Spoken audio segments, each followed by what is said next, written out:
tell you that,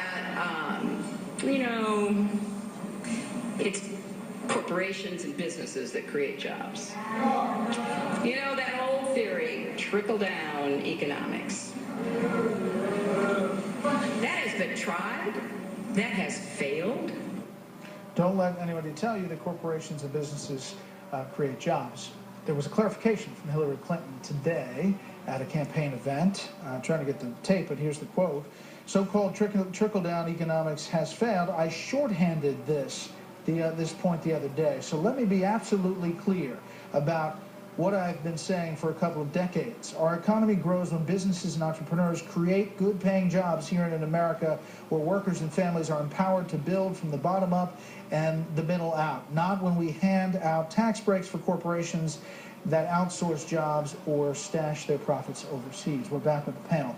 Jason, I think when any politician says, let me be absolutely clear, you know that there is something that has not been absolutely clear and clearly was a mistake.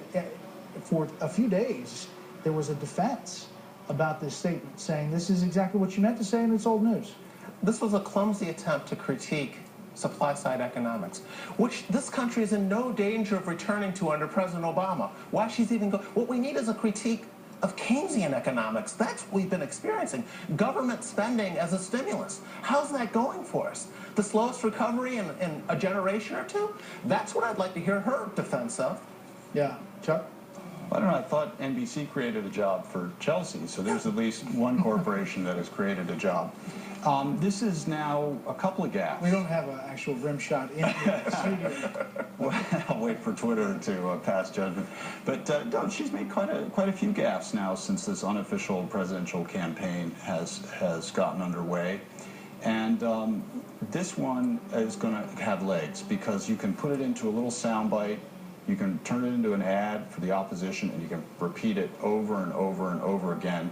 And it's obviously not a sensible comment because she herself had to walk it back. I would just note, look who she's with. She's campaigning with Martha Coakley, who's in trouble, who is in big trouble in Massachusetts. And I'm not sure this is the statement from her surrogate campaigner that's going to lift her out of that. I don't know if there was she was trying to make a correlation since she was in Massachusetts to Romney's corporations or people. I wasn't sure how it happened, but it looked like it was part of the remarks, Charles. I mean, part of the planned thing that she was going to say. Well, sort of the guru of this kind of argument is Elizabeth Warren, who is very articulate in saying that the government is instrumental, society is instrumental in creating success and jobs and a successful economy, and not so much entrepreneurs or individuals. She's the best. Remember that there was an attempt at recapitulating this Obama made in 2008 when he said, if you built it, if you have success, it's not you. He botched it. Now, she got it worse. I mean, hers was like a D on the scale of the D to A. She was trying to take a stab at this idea that government, that it's not the sort of individual capitalism and corporations or evil corporations, but it had no elaboration, and it is going to haunt her. I think Chuck, despite the fact that he wasn't able to rise above the ad hominem, Chuck had it exactly right. It will be shown over and over again. But it does show you how much the Democrats overestimate her skill as a politician. So you think this is more detrimental than you didn't build that? It will be played again and again. And it's a signal to Democrats.